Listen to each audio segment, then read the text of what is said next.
Sergi Roberto. Bah, j'aurais jamais cru un jour, en tout cas après la remontada, dire un jour encore merci Sergi Roberto, mais bon, apparemment, tout peut arriver. Ce jour-là est arrivé, merci Sergi Roberto. Mais bon, qu'est-ce que je te dise? Ce FC Barcelone-là, bah, il me pousse à faire des dingueries comme ça. Il me pousse à me faire des dingueries comme ça. Bon, bah, tu viens d'arriver sur la vidéo, je te souhaite la bienvenue. Si t'aimes bien le contenu, n'hésite pas à liker, commenter, t'abonner, venir m'en parler dans les commentaires ou me joindre sur les réseaux sociaux. C'est sympa, je suis très accessible, on peut parler de foot, c'est comme tu veux.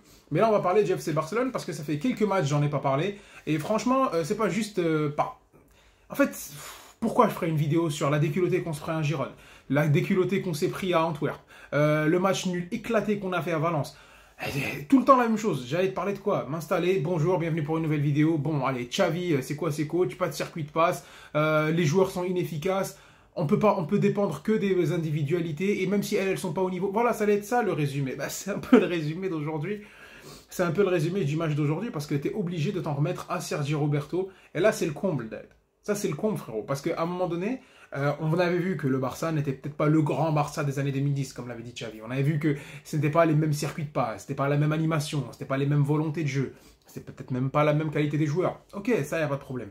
Sauf que bah, tu avais quand même des individualités qui réussissent à te sauver. C'est ce qui fait la différence entre un petit club et un grand club. Bah, c'est que même si ton idéologie de jeu, peut-être, elle est un peu moindre, ta cohésion d'équipe, elle est un peu moindre, tu as des meilleurs joueurs, tu as des plus grandes individualités qui peuvent te sortir de situations étriquées. Là, tu les as, parce que, bah, en fin de compte, un mec comme Rafinha, c'est pas un mec éclaté. Un mec comme Lewandowski, on est resté quand même sur l'année dernière dans le top 3, top 4 des meilleurs numéro 9 du monde. Tu vois, João Félix, c'est un très bon talent. T'as un Gundogan qui est l'un des meilleurs joueurs d'Europe, même actuellement. L'année dernière, franchement, l'année dernière, c'est dans le top 10 Ballon d'Or. Donc, un joueur comme ça, tu te poses la question, tu te dis, mais on affronte Almeria, c'est le dernier du classement. Voilà, encore Valence, tu te fais choper, t'es pas très bon, tu rates une tonne d'occasions. Mais bon, ça reste, tu peux te dire, même en mauvaise forme, ça reste Valence. Tu vois, Antwerp, tu peux dire c'est le dernier match de Ligue des Champions, c'était plus ou moins l'équipe B, ils se sont chiés dessus, il n'y a aucune excuse pour Antwerp.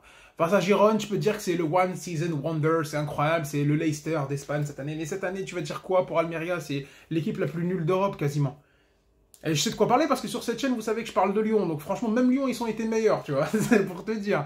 Et là, ils ont réussi presque à te faire douter et à aller récupérer un point chez toi alors que tu es le champion d'Espagne en titre, tu es le vainqueur de la Supercoupe en titre. Avec Lewandowski à lui tout seul, je pense, en termes de prix de transfert, c'est l'équivalent de toute l'équipe d'Almeria, tu vois, peut-être. Mais c'est triste un petit peu de voir ça parce que tu es obligé de t'en remettre sur des individualités, ok, mais c'est même pas les grosses individualités. Et on a eu encore un match où c'était un petit peu brouillon, où le Barça n'a pas eu encore une fois le grand Barça qu'on attendait, le grand style de jeu qu'on peut attendre, les occasions à profusion, mettre en avant les différents profils, les projections d'un Gundogan, Lewandowski qu'on voyait tout le temps, etc. On n'a pas eu ça. Mais par contre, ils ont eu énormément d'occasions et là, ils sont complètement foirés. Parce que moi, j'aime beaucoup taper sur Xavi et je le dis, moi, c'est quelqu'un, je pense pas qu'il ait encore le niveau pour rester au FC Barcelone. Je pense pas que c'est le coach qu'il nous faut maintenant pour passer l'étape supplémentaire, aller remporter cette Ligue des Champions. Regarde comment tu as fini, premier de ton groupe de Ligue des Champions, comment tu es largué en championnat cette année, dans les idées de jeu, dans les volontés de jeu. Moi, pour moi, c'est peut-être pas ce qu'il faut. Et à mon avis, on en parlera peut-être dans une autre vidéo, mais il est venu peut-être un peu trop tôt au FC Barcelone. Mais bon, mais là, aujourd'hui, c'est pas que lui. Parce que tu as une équipe faible en face. Tu as 25 occasions. Et tu gagnes 3-2. Et c'est grâce à Sergi Roberto qui est pas loin de mettre un triplé en fait dans le match. Tu dis merci capitaine. Est-ce qu'un supporter du Barça maintenant s'est dit logiquement merci Sergi Roberto? La dernière fois que j'avais dit merci Sergi Roberto, c'était pour la remontada. Ah ouais, voilà, c'est pour la remontada. Ou je crois le but de Messi face au Real Madrid où il fait un superbe slalom face au Real. Mais c'était la dernière fois. Et là, hier, tu vois des occasions à profusion, mais un manque de créativité déjà de base. C'est criant. Donc hier, tu joues face à un adversaire faible, tu les as les occasions, mais un manque d'efficacité monstrueux. Un Lewandowski, on dirait qu'on a mis une prime sur lui. Hein, voilà. Le gardien, on dirait ta mère là, hein, si Lewandowski marque. C'était un truc de fou. Déjà, le gardien qui fait un match somptueux. Déjà, il te sort des arrêts de fou. Tu dis comment ce mec-là, il est dernier avec le plus nombre de buts encaissés en Liga. Je sais pas. Et en plus, il t'arrête toutes les frappes de Lewandowski. Il en a plein. Que ce soit la tête, que ce soit le contrôle quand il est seul face au gardien. L'action là en fin de match avec Gundogan où ils sont à 1 mètre du but. Il n'y a rien qui est passé. Bon. Tu finis par ouvrir le score sur corner grâce à Rafinha. Donc bon, lui avec son truc comme ça, bon. Ouais, tu fais pas ça à tes propres supporters, hein. Les supporters du Barça, ils te sifflent pas pour rien, hein. S'ils te sifflent, bon, au bout d'un moment, c'est que bah, ils ont vu mieux sur le côté, ils estiment que tu peux mieux faire, et je trouve que ce joueur peut vraiment mieux faire. Ok, on en a parlé plusieurs fois, c'est pas un joueur autosuffisant, c'est pas un joueur qui peut à lui tout seul te prendre l'équipe et avancer à l'image d'un Vinicius, si tu veux parler de ce qui se fait en face, ou d'un Rodrigo, mais c'est un joueur que si l'équipe tourne bien, il tourne bien. Mais à ce moment-là, t'as une bonne qualité de centre, t'as une bonne qualité de frappe, on sait que t'es pas l'ailier percutant qui va tout le temps dribbler, etc. Mais frérot, t'as une belle qualité de frappe, t'as une belle qualité de centre. Montre-les, quoi. Moi, j'aimerais qu'il frappe plus au but. Je trouve que ce mec-là, je devrais plus frapper au but. Mais bon, c'est pas grave. Il ouvre le score, tu te fais égaliser sur une erreur défensive complètement stupide. Tu te dis, mais c'est pas possible. Araujo qui est passé complètement à côté de son match. De toute façon, de base, hein, la défense, là, il y a vraiment un problème. Parce qu'année dernière, tu passes de la défense de fer à là, cette année, à tout le monde qui te met un but.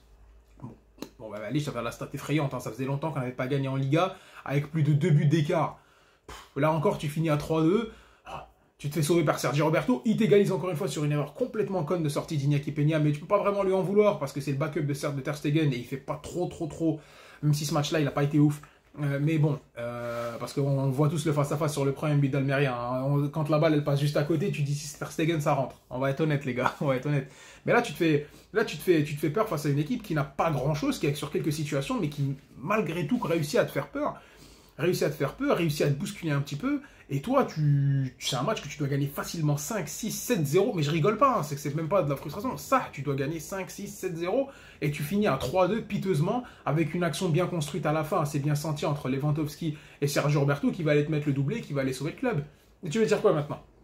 Voilà, Rafinha qui aura des occasions monstres, Jean-Félix qui aura des occasions, Gundogan qui aura des occasions, Lewandowski on n'en parle même pas, Araujo qui passe à côté, et le mec qui a la cave dans tous les supporters, y compris moi, voulait qu'il dégage, le mec il vient, il te met un doublé, il est pas loin de mettre un triplé, il a les meilleurs déplacements, le déplacement dans les demi-espaces, il se projette, il a un bon comportement, tu veux faire quoi? Tu veux faire quoi? Tu veux faire quoi? Le seul truc peut-être moi qui me dérangerait, tu dis mais pourquoi pas le garder? Parce que t'as Oriol Romeo qui est éclaté, t'as Gavi qui est blessé, on doit chercher un autre milieu de terrain, tu dis mais tu veux faire quoi finalement? Classe, maintenant t'as réglé le problème de latéral, il jouera plus latéral, il jouera au milieu de terrain. Milieu de terrain, on l'a critiqué, c'est pas un joueur qui est super créatif, qui se projette si bien que ça. Voilà, mais on va dire que c'est une bonne rotation de Liga, c'est un bon joueur de rotation de Liga, c'est un bon joueur de devoir, il saura quoi faire, etc.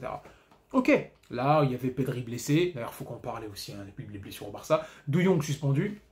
C'est normal, match de Valence, il fait tout seul, il est énervé au bout d'un moment, il se prend le jaune, donc au bout d'un moment tu dis sur quoi tu peux te rabattre, Fermin Lopez c'est assez léger, donc tu es obligé de mettre un Sergio Roberto qui te sauve encore. Moi le seul truc qui me dérange c'est qu'il soit capitaine, donc plus ou moins il y a ce statut là un petit peu de si tu le fais rentrer il doit être capitaine. Moi, personnellement, t'as pas beaucoup d'argent, un joueur comme ça tu peux le garder dans la rotation du milieu de terrain, je sais que ça va être un moment sa dernière saison, mais quand tu regardes des performances comme ça, il faut se poser les questions. Il faut se poser la question, et ça devient de plus en plus inquiétant, et les déclarations de Xavi à la fin de match où il dézingue l'équipe, elles sont logiques. Parce qu'on lui tape souvent dessus, et à juste titre selon moi, mais là, au bout d'un moment, il faut que les joueurs aussi prennent leurs responsabilités, et tu marques frérot, un mec comme Lewandowski, je pense dans une meilleure phase, en phase confiance, l'année dernière c'est quadruplé.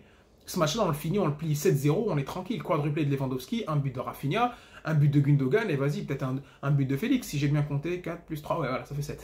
Tu vois, mais là, non. Là, tu te retrouves avec une équipe qui est faible d'un point de vue de conversion des occasions. Tu t'en sors avec un mec qui te sort du chapeau. Et ils arrivent à se créer des occasions, mais après, est-ce que tu relativises ça parce que l'adversaire, il est faible?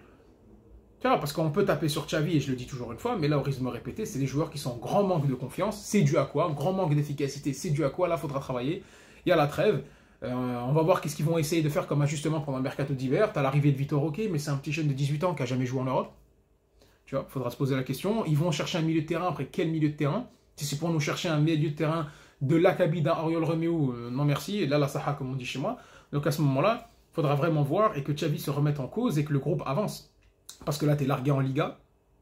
Ligue des Champions, tu as eu la chance de tirer Napoli. D'ailleurs, là, on va en parler. Mais qu'est-ce que ça donnerait vraiment face à Napoli? C'est peut-être pas le même Napoli que la saison dernière, mais c'est quelles sont les ambitions? C'est minimum quart de finale, mais c'est aussi comment tu vas passer face à une équipe qui n'est pas des plus flamboyantes.